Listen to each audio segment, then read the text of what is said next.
हाय दोस्तों, स्वागत है आपके अपने यूट्यूब चैनल में। आज हम मादा में होने वाले आवर्त चक्र, इसको हम पीरियड्स कहते हैं, इसके बारे में अध्ययन करेंगे। जहाँ पर मैंने एक अच्छी सी पीडीएफ बनाई है जिसमें से मैंने मादा का नर जन्म तंत्र या मादा जन्म तंत्र लिया है, और उसमें होने वाला जन्म या प्रजनन किस प्रकार ये गति करता है उसको मैं समझाने की कोशिश करूँगा, जिसमें से मासिक चक्र या आवर्त चक्र को भी हम थोड़ा एक्सप्लेन करूँगा, या फिर हम समझेंगे कि ये आवर्त चक्र होता क्या है, कौन सी अवस्था से प्रारंभ होता है और कौन सी अवस्था में जाके इसका अंत होता है, और इसकी कौन सी प्रावस्थाएँ होती हैं, और मादा में होने वाले प्रथम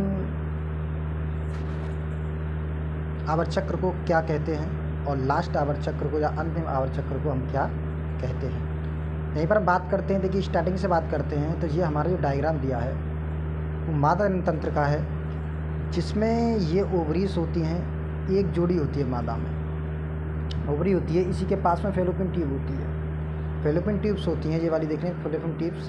इसी फेलोपियन ट्यूब में स्पर्म आकर क्या करता है, एग को फर्टिलाइज करता है, यही एग को फर्टिलाइज करता है, इसी को बोलते हैं फेलोपियन ट्यूब। आपका एक नंबर का क्वेश्चन इसे पूछा जाता है कि मादा का वह कौन सा भाग है जहाँ पर अंडा जाके या शुक्राणु और अंडाणु आपस में मिलते हैं, तो उससे क्या फेलोपियन ट्यूब। आंसर रहेगा फेलोपियन ट्यूब। फेलोपियन ट्यूब में ही शुक्राणु और अंडाणु आपस में मिलते हैं और निषेचन क्रिया को पूर्ण करते हैं। तो चलिए चलते हैं, थोड़ा और आगे चलते हैं। तो अब देखिए, ये हमारा जो डायग्राम दिया है ये क्या है, ये बाह्य आंतरिक संरचना है, क्योंकि मादा नरज तंत्र का एक महत्वपूर्ण डायग्राम है जो हर साल आपके एग्जाम्स में पूछा जाता है। इसको एक्सपेंड करने का कम से कम 6 नंबर में पूछा जाता है, जिसमें से आपको इसकी आंतरिक संरचना के बारे में बताना होता है और इसे कम से कम 6 पार्ट्स को डिफाइन करना होता है। वहीं पर मैं बात करता हूं, तो देखिए जो हम चर्चा करने वाले हैं वो आपका जो महत्वपूर्ण जो डायग्राम है, जब महत्वपूर्ण जो टॉपिक हमारा है वो है मासिक चक्र या आवर्त चक्र। पहली बात हम कहेंगे कि मासिक चक्र होता क्या है, तो मैं बताना चाहूँगा कि जो मासिक चक्र जो होता है वह आवर्त चक्र का एक महत्वपूर्ण भाग होता है। तो इसीलिए हम कह सकते हैं कि आवर्त चक्र को ही मासिक चक्र कहते हैं, आवर्त चक्र को मासिक चक्र कहते हैं। और जो आवर्त चक्र होता है वो स्त्रियों में 13 साल की उम्र से प्रारंभ होता है और लगभग 45 से 50 साल तक चलता है। आवर्त चक्र जो होता है वो क्या होता है, ये मादाओं में पाई जाने वाली वह महत्वपूर्ण प्रक्रिया होती है जो 13 से या 12 साल से प्रारंभ होती है और लास्ट 50 दिन या 50 साल तक चलती है। तो देखिए, यहीं पर लिखा है ये स्त्रियों को में जन्म काल से प्रारंभ होता है। इसकी जो आयु होती है 45 वर्ष होती है, मैंने बताया था आपको, अभी बताया। इसकी जो आयु जो होती है वो 45 वर्ष होती है, और 45 के वर्ष पूर्ण होते ही ये आवर्त चक्र या मेंस्ट्रुएशन साइकिल होना बंद हो जाता है। अच्छा, बहुत सारे क्वेश्चंस बनते हैं कि आवर्त चक्र होता क्या है, ये किसके द्वारा प्रेरित होता है और किसके द्वारा ये नियंत्रित होता है, या किसके द्वारा ये नियंत्रित होता है। देखिए, जो मादाओं में ब्रीडिंग होती है उसको हम ऋतुस्राव के नाम से भी जानते हैं, क्योंकि हम उसको बोलते हैं ऋतुस्राव के नाम से जानते हैं। इसमें देखिए, ऋतुस्राव शुरुआत होता है और समाप्त होने की स्वयं ही रुक जाता है। होता क्या है कि ये टाइम के ऊपर डिपेंड करता है, ये समय अंतराल भी डिपेंड करते हैं कि किस समय अंतराल पर आना है और किस समय अंतराल के बाद बंद हो जाना है। तो हम बात करते हैं, देखिए इसमें क्या हाइपोथैलेमस एक पीस ग्रंथि होती है, हाइपोथैलेमस से ग्रंथि होती है, माताओं में पाई जाने वाला हाइपोथैलेमस हाइपोथैलेमस ग्रंथि होती है, जो कि पीयूष ग्रंथि से संबंधित एक ग्रंथि होती है, जिसे हम प्यूबिक ग्लैंड भी कहते हैं। अब होता क्या है, एक हार्मोन्स होता है पुटका प्रेरित हार्मोन, इसको फेलिकल स्टिमुलेटिंग हार्मोन्स कहते हैं, एवं एक और होता है LH ल्यूटेकार्निक हार्मोन होता है, जो क्या करते हैं, 2 हार्मोन होते हैं आपके, एक होता है FSH और दूसरा होता है LH, फॉलिकल स्टिमुलेटिंग हार्मोन और ल्यूटेकार्निक हार्मोन। यही 2 हार्मोन जो होते हैं वो क्या करते हैं, आवर्त चक्र को क्या करते हैं, नियंत्रित करते हैं। कौन कौन से 2 हार्मोन मैंने आपको बताए थे अभी। देखिए, ये 2 हार्मोन हैं हमारे, मैंने बताया हैं अभी आपको। तो देखिए, ये दिख रहा है हाइपोथैलेमस जो होता है, इस ग्रंथि का पार्ट होता है, इसके द्वारा 2 हार्मोन निकलते हैं, एक FSH होता है, एक LH होता है, और ये क्या कहते हैं, इस चक्र को नियंत्रित करते हैं। और एक और बात बता देना चाहूँगा मैं कि जब पीरियड्स आते हैं, जब मेंस्ट्रुएशन प्रोसेस चलता है, तो उसमें एक अंडा मोचित होता है, एक एग क्या होता है, एक अंडा रिलीज होता है। हर एक आवर्त चक्र पे एक अंडा रिलीज होता है या क्या करते हैं एक अंडा उत्सर्ज होता है। देखिए ज़्यादा इस जनन काल में प्रतिमाह एक अंडे का क्या होता है उत्सर्ज होता है। अंडोत्सर्ग की क्रिया दोनों अंडाशयों से प्रारंभ होती है और क्या करती है एक आवर्त चक्र के दौरान ही क्या करती है पूर्ण होती है। मैंने बताया था कि इसमें से अंडे होते हैं तो क्या करते हैं अंडे से जो अंडाणु क्या करते हैं अंडो उत्सर्ज होते हैं किसके किसके दौरान आवर्त चक्र के दौरान। तो देखिए चक्र होता क्या है।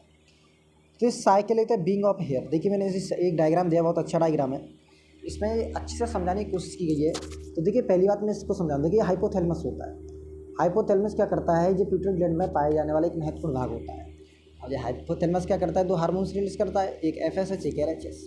यही दो ऐसे हार्मोन होते हैं जो आवर्त चक्र को नियंत्रित करने का कार्य करते हैं। अगर इन हार्मोन्सों को मादाओं के शरीर से बाहर निकाल दिया जाए स्टॉप कर दिया जाए तो मेंस्ट्रुएशन साइकिल प्रॉपरली चलती रहेगी और उसे कोई भी नियंत्रित नहीं कर पाएगा। सीधी सी बात है कि हम कह सकते हैं कि हाइपोथैलेमस से निकलने वाले प्रमुख दो हार्मोन FSH और LHS ऐसे हार्मोन होते हैं जो मादाओं में होने वाले आवर्त चक्र को क्या करते हैं नियंत्रित करते हैं। और इस आवर्त चक्र के दौरान ही ओवरी द्वारा क्या करते हैं ओवरी द्वारा किसके द्वारा ओवरी द्वारा क्या होता है एक अंडा क्या होता है मूचित होता है। मूचित का मतलब होता है निकलना प्रोड्यूस होना या रिलीज होना मूचित होता है। और इसको क्या होता है इसी के दौरान कुछ होता है कि एस्ट्रोजन होता है एक प्रोजेस्टेरोन कुछ हार्मोन्स होते हैं जो जनन में सहायता प्रदान करते हैं। जहाँ पर देखिए एक एस्ट्रोजन होता है एक प्रोजेस्टेरोन होता है और सम एस्ट्रोजन क्या होते हैं जो एस्ट्रोजन हार्मोन होते हैं यही एक ऐसे हार्मोन होते हैं जो मादाओं में विशेषकर मादाओं में ही पाए जाते हैं ना कि पुरुषों में पाए जाते हैं। ये पुरुषों में बिल्कुल नहीं पाए जाते ये सिर्फ मादाओं में पाए जाने वाले महत्वपूर्ण हार्मोन होते हैं इसलिए इन्हें मादाई हार्मोन के नाम से भी जाना जाता है। तो देखिए मेंस्ट्रुएशन साइकिल को आज हम डोनेट करते हैं। देखिए तो इसमें क्या है कि मान चलिए कि ये वाली मेंस्ट्रुएशन साइकिल है डोनेट करता है पहला अगर मान चलिए पहला आ जा है इस पर गैपिंग 7 दिन की भी हो सकती है 7 दिन को आ जा तो दूसरा 14 दिन को भी आ सकता है या तीसरा फिर आएगा हमारा 21वें दिन और उसके बाद 28वें दिन। क्या करें 7-7 दिन का गैपिंग हो सकता है या तो 7वें दिन आएगा 7वें दिन नहीं आया तो या तो आएगा फिर 14वें दिन और 14वें दिन नहीं आया तो या तो आएगा ये 16 तारीख को जाएगा 12 तारीख को। कहते हैं कि आपने देख सुना होगा कि जो आवर्त चक्र होता है वो समय से पहले भी आ सकता है और समय के बाद भी आ सकता है। तो इसके चलते ही मादाओं में ये आवर्त चक्र वही महत्वपूर्ण प्रक्रिया होती है जिसके द्वारा मादाओं में पाए जाने वाला गर्भाशय साफ होता है और उसमें पाई जाने वाली ब्लीडिंग या होने वाली ब्लीडिंग में बहुत ज़्यादा हानिकारक बैक्टीरिया प्रेजेंट होते हैं जो मादाओं के लिए बहुत ज़्यादा हानिकारक होते हैं। दूसरी बात करते हैं हम इसकी अगर मेंस्ट्रुएशन साइकिल जिन मादाओं में नहीं पाई जाती तो वो बच्चा पैदा करने में असमर्थ होती है। असमर्थ का मतलब क्या होता है वो क्या करती हैं कि उसमें एग प्रोड्यूस जो होता है एग प्रोसेस क्या होता है ख़त्म हो जाता है। क्यों क्योंकि मेंस्ट्रुएशन साइकिल क्या करती है इसमें से ओवरी रिप्रेजेंट होती है इसमें फॉलिकल और LHS और एस्ट्रोजन प्रोजेस्टेरोन नामक हार्मोन क्या करते हैं प्रोड्यूस होते हैं। प्रोड्यूस होने के बाद यही अंडे को परिपक्व करते हैं और अंडा बनाने का भी कार्य यही हार्मोन्स करते हैं जो कि मास्टर ग्लैंड अर्थात पीयूष ग्रंथि द्वारा क्या करते हैं पीयूष ग्रंथि द्वारा नियंत्रित किए जाते हैं। तो चलिए हम बात करते हैं इसमें। ये डायग्राम मैंने बताया था आपको। देखिए मैंने बता दूं एक बार और बता दूं कि अगर आवर्त पहला अगर समय जो है अगर किसी भी महिला को पहला पीरियड अगर 1 तारीख को आ जाए तो संभावना बनती है दूसरा पीरियड 7 तारीख को आना है और नहीं आया तो 8 तारीख को आ सकता है। 1 दिन आगे जा 2 दिन पीछे भी हो सकता है। दूसरी कंडीशन होती है 14 डेज में। उसके बाद 25 या 21 के अप्रॉक्स जाएगा 21 से जाएगा 28 डेज के बीच में जाएगा और या आगे पीछे भी दिन हो सकता है 27 को आएगा या 25 को भी आ सकता है या फिर आपका 1 से ना छोड़कर 2 तारीख को भी आ सकता है। तो इसलिए जो प्रेगनेंसी के दौरान आपने देखा होगा प्रेगनेंसी के दौरान सेक्स करना इतना अच्छा नहीं माना जाता। क्यों क्योंकि इस समय आवश्यकता से अधिक अंडे क्या होते हैं उत्सर्जित होते हैं और उसमें निषेचन की क्रिया बहुत तेज़ी से होती है। इसीलिए डॉक्टर सलाह देते हैं कि पीरियड्स के दौरान हमें सेक्स नहीं करना चाहिए। चलिए बात करते हैं हम आगे। देखिए इसमें क्या दे रहा है। और हाँ मैंने आपको बताया था जो पीरियड्स का टाइम टेबल है आपने देखा था मैंने कहा था आपसे पहले बताया था कि 12 साल से क्या होता है स्टार्ट होता है और लास्ट 45 से 50 साल तक चलने वाली ये क्रिया होती है। ये बहुत लंबी प्रोसेस होता है। क्या होता है एक बहुत लंबा प्रोसेस होता है। इसकी अगर हम बात करें इसके कम से कम दिन हैं इसके कम से कम दिन होते हैं 24 और ज़्यादा से ज़्यादा जो दिन होते हैं वो होते हैं 45 दिन। क्या होते हैं? कम से कम 24 दिन या 20 दिन और ज़्यादा से ज़्यादा 45 दिन होते हैं। तो देखिए इसमें क्या दे रहा है, आवर्त चक्र का समय काल 24 घंटे, ये क्या है, समय 24 से 25 दिन, न्यूनतम 20 दिन, अधिकतम 45 दिन, औसतम 26 दिन होते हैं। मैंने आपको पहले बताया था। अब उसके बाद क्या दे रहा है, इसमें देखिए कि अतः 26 से 28 दिन के अंतराल में पर बार बार होने वाला चक्र मासिक चक्र या आवर्त चक्र कहलाता है। इसे रजोधर्मी कहते हैं। रजोधर्म का मतलब क्या होता है? सीधी सी बात, रजोधर्म का मतलब ब्लीडिंग होना, क्या कहते हैं? रजोधर्म कहलाता है। अब आपसे पूछा रजोधर्म किसे कहते हैं? मासिक व आवर्त चक्र को ही रजोधर्म के नाम से भी जाना जाता है। अब देखिए इसमें रजोधर्म की प्रावस्थाएं होती हैं। जो रजोधर्म है उसको बांटा गया है, एक रजो प्रावस्था में बांटा गया है, दूसरा पूर्व अंडो प्रावस्था और पश्च अंडो प्रावस्था। अब देखिए, अब रजो प्रावस्था क्या होती है? रजो प्रावस्था की मुख्यतः दो अवस्था बताई गई है। इसमें जो महत्वपूर्ण है वो पश्च होती है और अंड होती है। या तो ये अंडा उत्पन्न होने से पहले और या अंडा उत्सर्ज होने के बाद ये अवस्थाएं प्रारंभ होती हैं। कैसी सीधी सी बात है, माने चलिए आपका अंडा बनना है 4 तारीख को, मान के चलो, तो ये वाला पहला 1 तारीख से बनना प्रोसेस हो जाएगा, या फिर 4 तारीख के बाद ही प्रोसेस होगा। ये पहले माना जाएगा, ये बाद में माना जाएगा, ये बीच का रहता है, ना तो इधर का रहता है ना इधर का रहता है। ये डिपेंड करता है अंडे के ऊपर।